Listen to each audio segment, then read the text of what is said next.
What's up, y'all? It's your boy 12 Kyle from the Rap Soul Podcast. I want to thank each and every one of you for tuning in as you do each and every week. I really do appreciate it. I also wanted to offer a programming note. This particular episode, the Rap Soul Podcast Classic, is an old episode. And for some, it may have been something that they've heard before because it was initially on the flagship station, the 12 Kyle Podcast, back in 2016. But I wanted to give it to you guys here because the thing is that many of you didn't know my podcast existed in 2016. And the great thing about these episodes is that the information has not changed. It's not dated, and it's going to sound and feel as fresh as it did back then. So sit back and relax and check out this new episode from the Rap Soul Podcast Classic. I appreciate it. 5,000. Yo. Thanks again for checking out another edition of the 12 Kyle Podcast. I'm 12 Kyle. Then again, you probably already know that by now. If you haven't done so already, make sure that you subscribe to the podcast. You can find the podcast just about anywhere. We're on iTunes, Stitcher Radio, SoundCloud, Overcast FM, Google Play, Pocket Cast. You can follow me on Instagram at 12 Kyle Podcast. You can follow me on Facebook, facebook.com/spell it out TWELVEKYLE. And of course, you can catch me on the Twitter streets at 12 Kyle, the number 12 KYLE, and at 12 Kyle Podcast. So there's no reason not to subscribe. All right. So what I'm going to talk about today, if you've been listening to the podcast, part of what we're doing is we're featuring albums that are turning, some of the best albums that are turning 20 years old, hip hop albums that are turning 20.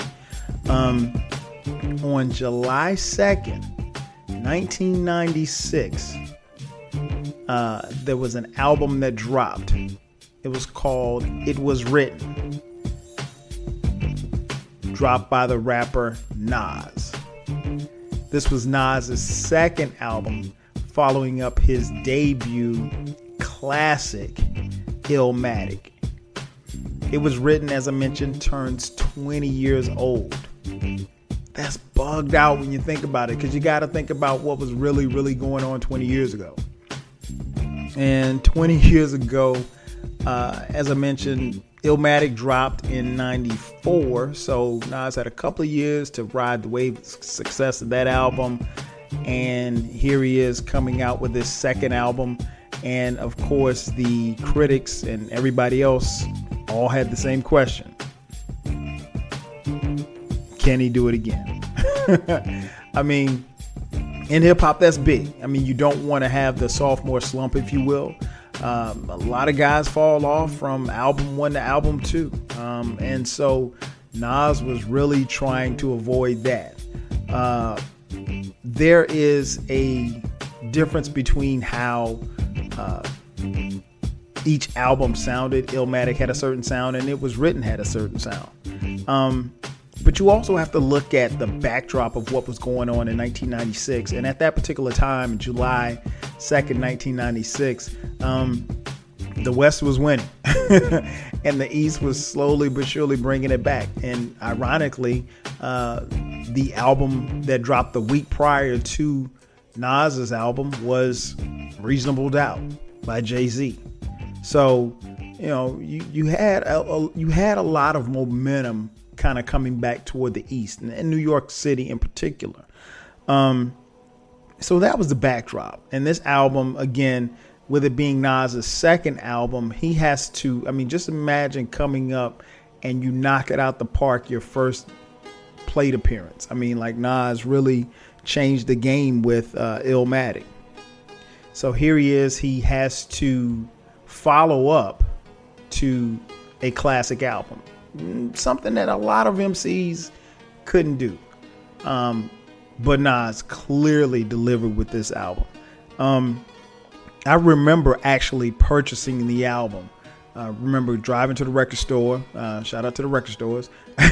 Driving to the record store and actually purchasing it. And I remember putting it in my CD player and reading through the liner notes. Shout out to liner notes. Liner notes kept us on top of our game, and it helped us learn the words to albums and songs and things of that nature. But I remember distinctly going to the store, buying the album, and I specifically actually sat in the parking lot and listened to, I think it was like the first 3 or 4 tracks before I moved the car. And the album was incredible. I thought it was, it's hard to follow up to Illmatic, because Illmatic was something, prior to Illmatic, all we had was, the buzz about Nas. We heard him on Live at the Barbecue, and for him to come back with It Was Written, I thought was great. And as I mentioned, and I'll get into it a little bit on the podcast, there's differences between both albums as far as how they sound and everything like that. But the first thing that jumps out at me was the artwork, the album cover artwork. If you remember on Illmatic, it was a picture of young Nas with Queensbridge in the background. This is the album cover for It Was Written was, a much older Nas, still Queensbridge in the background. So that was the first thing. The album starts off with, before I even get into what the album started off with, let's just talk about the production. I thought this album was very well produced. Gone was the boom bap sound from Illmatic. Now, for me, it didn't necessarily bother me. But you had some of us in the hip hop community, some hip hop heads. They really missed the Primo and Pete Rock boom bap sound from Illmatic, even though Premier does produce an album on this, a song on this album. Primarily, most of the production came from the track masters, who weren't necessarily new to producing at the time, but this was one of their babies, if you will. The track masters did the majority of the tracks. As I mentioned, Premier did a track, I Gave You Power. We'll talk about that in a second. There was the Live Squad. There was actually a track produced by the legend Dr. Dre. And that was big as well, and I'll talk about that in a second. Also, LES, Havoc from Mobb Deep. So, you had kind of like a mix. You had a good mix, I think, of producers. I actually liked the production of the album. I think, with the exception of maybe 1 or 2 songs, the production was solid through and through all the way out. And I think if you follow Nas, then that's one thing that obviously became kind of like a sticking point as far as his production or lack thereof on some of his subsequent albums. But the production was tight. I thought, and it kept me into it. Definitely kept me into it. So the album starts off. There's an intro. The intro, it's okay. It's it's got these guys they're talking like slaves on the plantation, and they have these horrible Southern accents. I could have done without the intro, but the intro does feature a change gonna come from Sam Cooke. So it's always good to hear old school songs like that. So after that, the first track on the album, track 2, track number 2, The Message. What can I say about this song? I mean, like, here's the thing, like, if you had any doubts as to where Nas was, I mean, he kills it. First bar, fake thug, no love. You get the slug, see before gusto. Your luck low. I didn't know till I was drunk though. You freak niggas played out. Get fucking ate out. Prostitute turned bitch, I got the gauge out. 96 ways I made out. Montana way, the good FELLA. Verbal AK spray, dipped the Tachi. Jumped out the range, empty out the ashtray. A glass of Zay make a man cash his clay. Red dot plots. Murder schemes, 32 shot guns. Regulate with my done, 17 glocks gleam from one ring. Yo, let y'all niggas know one thing. There's one life, one love, so there could only be one king. What? When I heard that, I was like, yo, are you serious? That was Nas. But that just like, it took me back to Live at the Barbecue. It took me back to Halftime. It took me back to New York State of Mind. In the first verse of the album. Dope. He killed it. He killed it. From there, you go on to Street Dreams, produced by the Trackmasters, who also produced The Message. He used the sample, Street Dreams, I guess you could call it a sample of Sweet Dreams by the Eurythmics. Street Dreams are made of this. That was back in the early 80s. Shout out to that group. That song was hard. But great lyrics, great production on that one. Then we get to track number 4. Track number 4, I Gave You Power. One of my favorite tracks on this album. It may be my second favorite track behind The Message. I Gave You Power, Nas actually flips it. And this shows his lyricism. And trust me when I tell you, nobody was doing things like this. I Gave You Power, he raps from the perspective of a gun. And he is speaking, I guess, in third person, if you will, as if he were a gun. And he talks about how he felt being a gun and how he was being used in the community, so forth and so on. And he was going to jam the next time that his owner picked him up. And he goes through a story, and I won't spoil the story. Of course, I'm pretty sure all of you listening to it know the story, but nonetheless, I'm not going to spoil it for you. Go back and listen to it. Dope lyricism right there. And I think one of that was very critical, I think, because Nas showed you right then and there, when you're a product of Slick Rick, when you're a product of Rakim, one of the things that you have to do, you have to be able to tell stories. And I mean, this was a great storytelling rhyme right here. And I think that was it gave us a glimpse of how deep Nas could be, because I mean, most people wouldn't use that type of format to feature on their particular album, particularly a sophomore album at that, following up a classic. But yeah, dope song, man. Dope. Probably, like I said, probably my second favorite song on the album. The next track 5, was Watch Them Niggas with Foxy Brown on the hook. Dope. Again, great lyrics, tight production. Track 6, Take It in Blood. That was produced by the Live Squad. I thought that was okay. It wasn't, it didn't blow me away, but the beat was tight, and Nas did his thing. I mean, like I literally could recite lyric for lyric on this particular song, but for the sake of time, I'm not. But you know exactly what I mean. Track 7 featured, and I always laugh when I hear like there's a little interlude at the beginning of the song. Features Dr. Dre. Beat, very sinister type beat from Dr. Dre. But I always laugh when I hear the beginning of the track, because it's Nas and Dre, and they're allegedly smoking weed, and they're hit this weed, man. Hit this. I'm like, really? They sound so damn lame. Nonetheless, man, I love that track, man. It sounded really, really dope. Like I said, it just had this really, really creepy, sinister sound.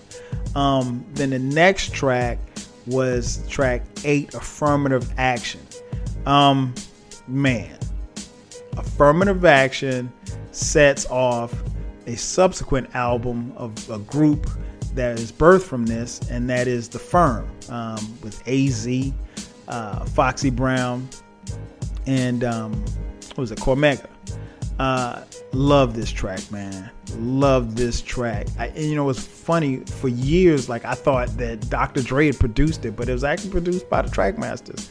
I don't know why I thought that, but man, that song probably is one of the highlights of the album, because it's the crew, and I mean, like, what they're rhyming about is, and a lot of critics called this and said that this was like the mafioso rap, because it introduced us to Nas Escobar, or Escobar. When we say Escobar season began on this album, it truly did. I mean, this was the birth of Nas Escobar, and now, to be honest, some of Nas's critics, the Escobar talk and the talk of drugs and guns and all this stuff like that, because you really didn't get a lot of that on Illmatic, turned some people off, some of his critics off. I mean, but personally, I like the way that it showed a different side of Nas, and I like Nas Escobar. The next track was The Setup featuring Havoc, another banger. Two Queens MCs going at it. The next song I thought was very, very clever. Black Girl Lost, featuring JoJo from Casey and JoJo from Jodeci, singing on the hook. It's a tale of Nas's ode to black girls and black women in general, and seeing their struggle. But he also puts a twist on it, saying like you can do better. You shouldn't settle for less.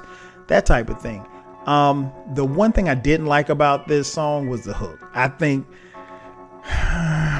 if they could just change the hook a little bit. I don't know. The hook just sounded corny to me. I don't know why. It just sounded a little corny, but still a dope track.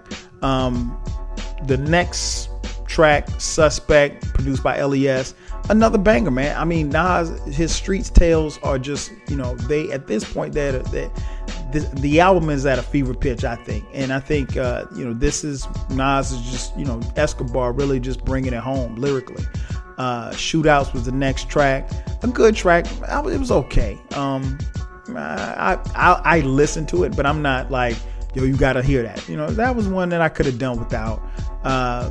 Next track was track 13, Live Nigga Rap with Mobb Deep, produced by Havoc, another banger. And really, I think for me, this was very key because it gave us a chance to hear Nas with Mobb Deep.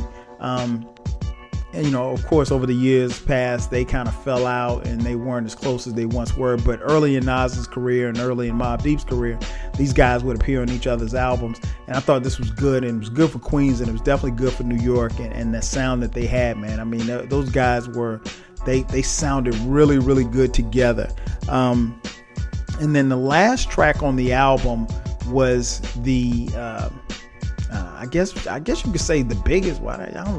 Can't really say you guess. It's got to be a fact. The biggest track of the album, If I Rule the World, Imagine That, with Lauryn Hill. That song obviously propelled Nas and also propelled this album commercially.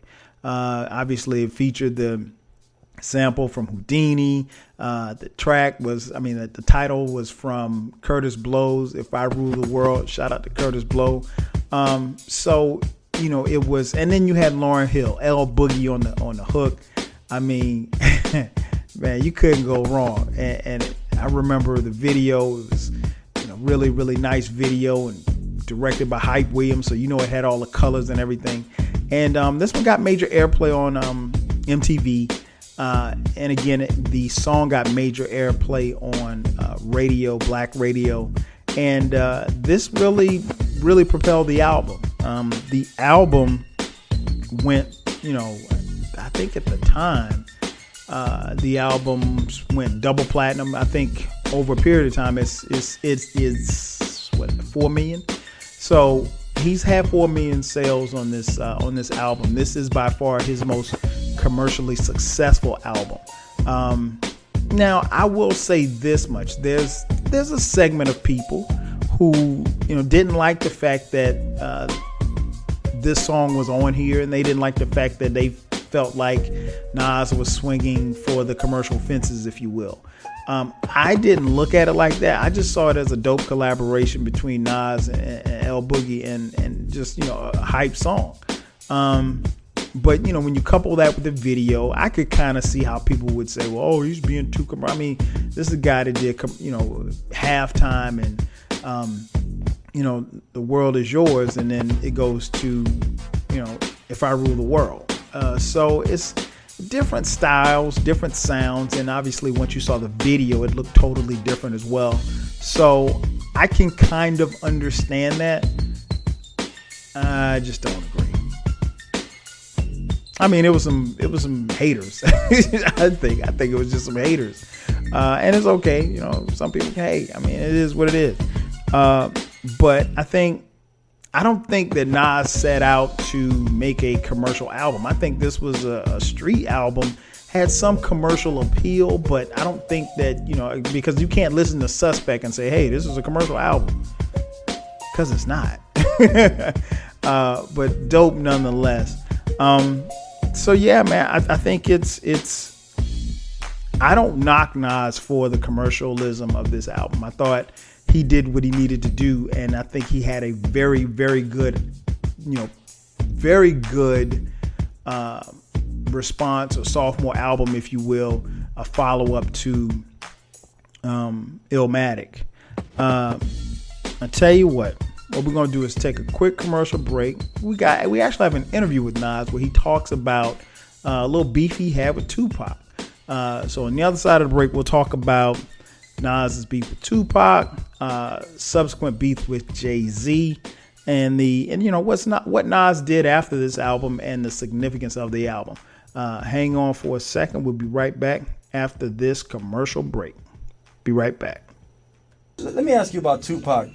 Is it true that you seen Tupac at the MTV Awards the couple of days before he died? Did you guys run into each other there actually? Yeah, we ran into each other. What was that conversation about and what was going on with, the whole thing, man? If you could take me back to it. Yo, you know what, man? I was thinking think about it the other day, he must have been going through a whole lot, dog. You know what I'm saying? Because he saw me, and I saw him, and he had a bunch of people with him. I had a bunch of people with me, and it could have went either way, because at the time the tension was so high. Yeah. And I kind of felt like I was the New York dude at the time, So it was my duty to see what was going on.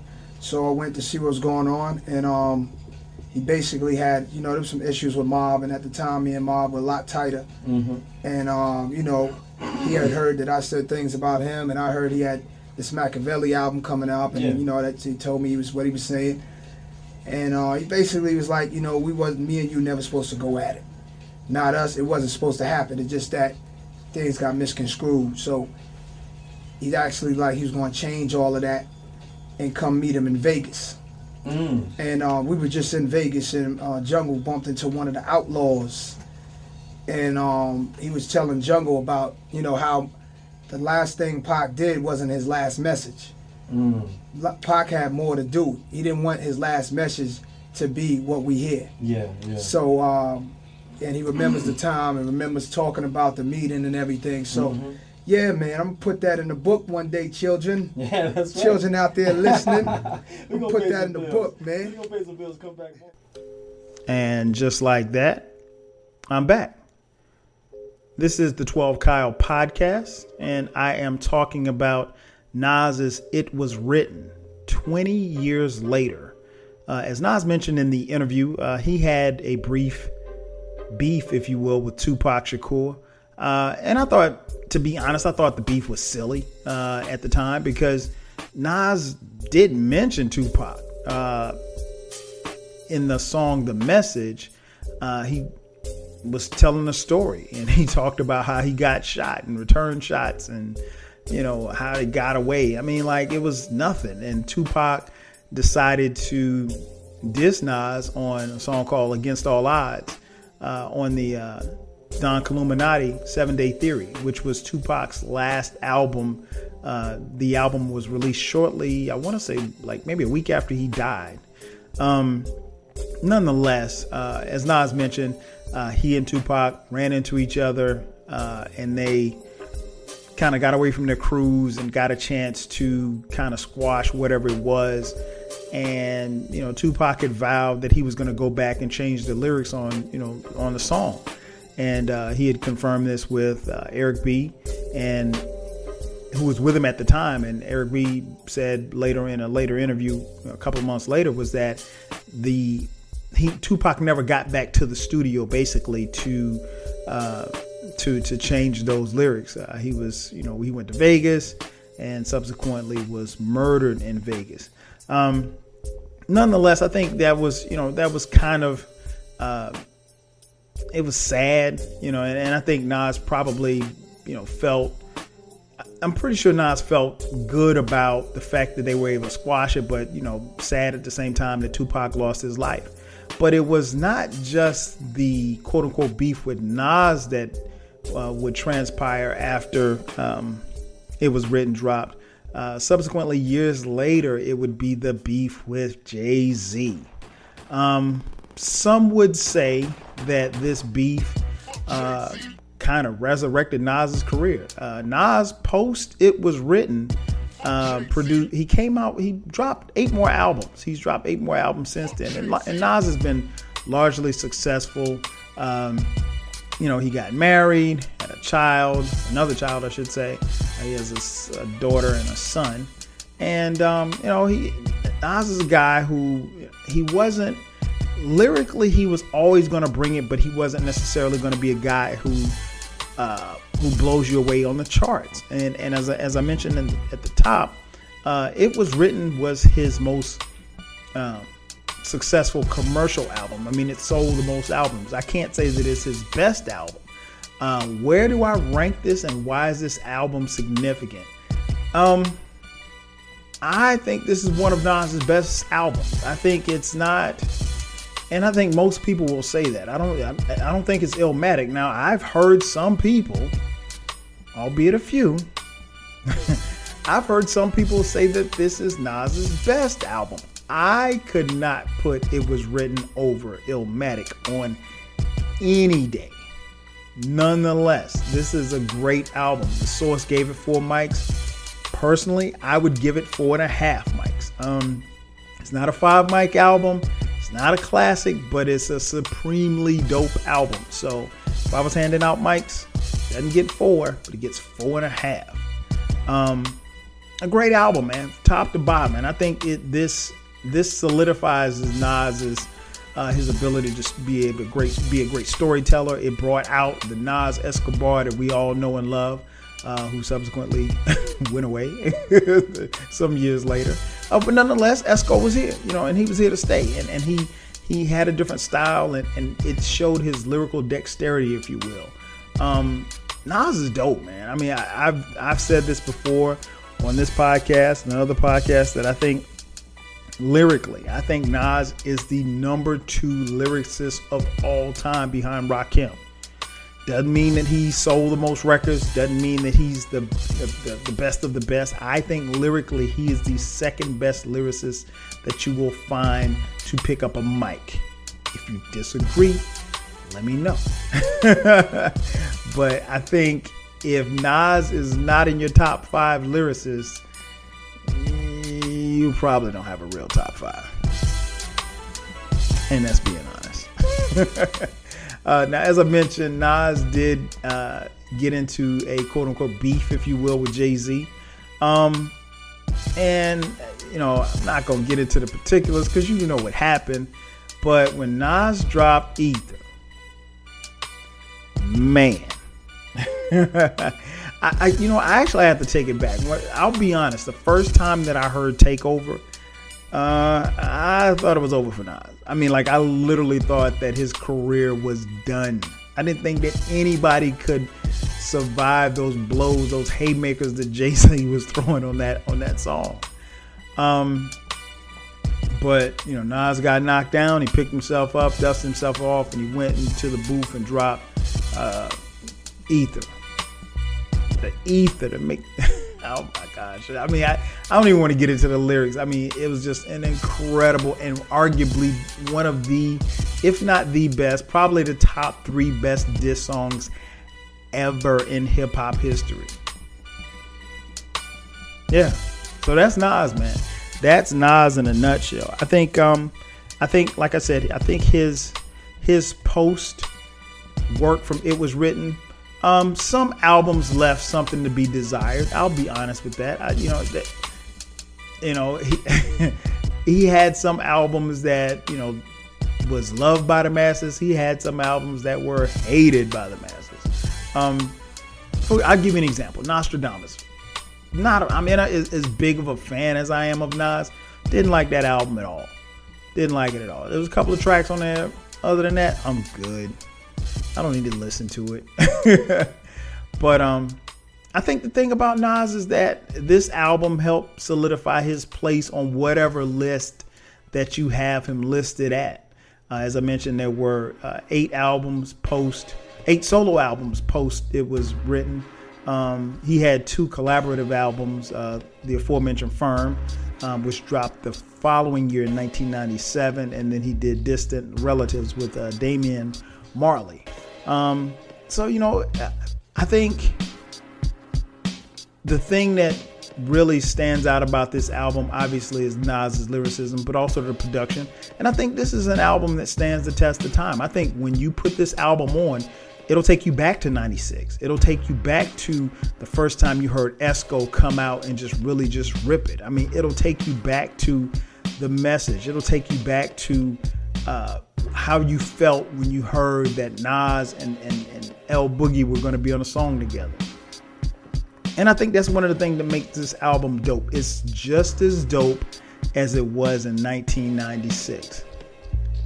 And when you look at all of the music that dropped in 1996, that's saying a lot. 20 years doesn't seem like a long time, but it has been. And to be honest, if you're honest with yourself, this album was one of the best albums of 1996. No doubt. Thanks again for checking out another edition of the 12 Kyle podcast. I'm your boy 12 Kyle, and I'll holler at you guys next time. 5,000. Partner MD is redefining primary care, so you finally have the doctor-patient relationship you've envisioned. Our physicians only see 6 to 10 patients per day, compared to 20 plus with traditional practices, so you always get the dedicated one-on-one time you need from your doctor.